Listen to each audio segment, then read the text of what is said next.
Right then, welcome back. Today, well, we're doing a setup for this Panigale V4R, possibly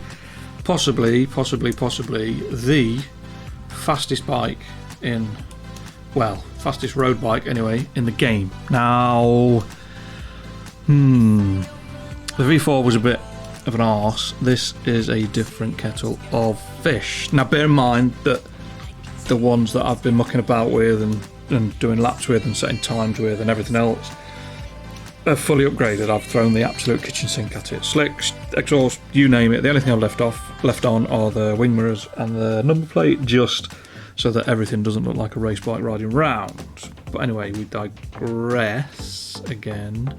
So, what did we do? Where did we go? First up, well, we went to Alton Island, and we did a 117.5, which would have put us 8th on the leaderboard, which is not bad for straight out the box. Rear tyre very warm.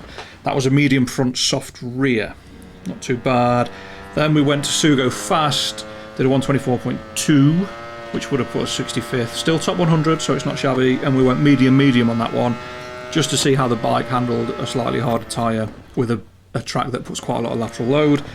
Then we ended up back at Alton on the international circuit at 131.8. That would have put us 36th. Again, I went a medium front and a medium rear, and again it's warming it all up nicely, so the setup works. Minimal changes at this point.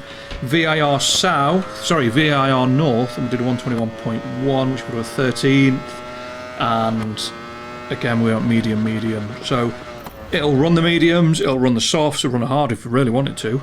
It's not too bad. Then I went to Valencia on the national on the softs. Look at the state of them tyres. Valencia, lots of load laterally through the tyre. What I mean by that is loads of long corners where you spend ages on the side of the tyre.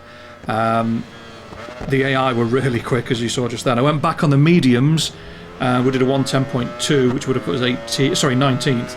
The AI was still quicker on a 110.0, which would have been 18th. So if you're playing it on 120 or struggling on 120, there's no shame in that, because the AI are doing top 25 in the world times on tracks on 120, so don't beat yourself up. So where did we end up? Well, we ended up there. Bit of a different setup compared to that V4. Pros, it's quick. It is properly fast. Probably, yeah, I think it's probably the quickest non-race bike in the game. The Aprilia 1100 RF, the one with the wings, the factory or whatever it is, that's a quick bike as well. I've not got around to doing a setup for that yet. It responds to changes well. As in, if you do one click up or down on a certain setting, you can feel the difference it's made to the bike. It does make a tangible difference to tyre temperature and tyre behaviour. And I also think it's easier to ride than the V4. Now, the V4R is a homologation bike to Racing World Superbikes, and they're capped at 1000cc, whereas the V4 and the V4S, not that the V4S is on here, but the V4 isn't. It uses a slightly bigger engine, so I think the excess of torque on the V4 is what makes it a bit more difficult to use, whereas this is a bit more revvy, a bit more peaky on its power. So I think you can get on the gas and it's not too much of a problem. Cons, it eats tyres. You stick the softs on, turn the traction control off, and you are going to be cooking your dinner on that tyre. It's going to be very warm. Temperamental. Now, how can something be temperamental and respond to changes very well? If you go more than a couple of clicks, you will upset the balance of the bike. You've literally got to go one click at a time on one setting to work out where you want to be with it. If it turns too slowly, one click on rear preload or one click down on front preload, and it will probably give you the change that you want. If it's wheeling and you want to soften that rear spring off, just go one click.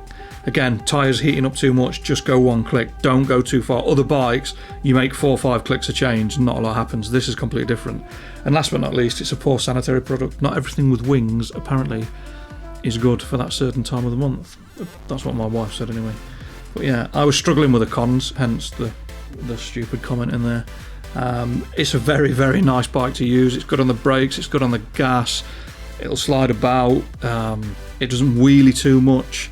It's just a very nice bike. But yeah, I hope it helps. Have a crack, see what you think, give me some feedback. yeah, and we'll go from there. So thank you for watching. Thanks for watching, thanks for commenting, thanks for liking, thanks for subscribing. The last time I checked, we've joined the 300 club, so we're getting there now. We're nearly a third of the way to me doing a 24-hour endurance race. Excellent. But yeah, fingers crossed. I'll see you next time. Take care, stay safe, peace.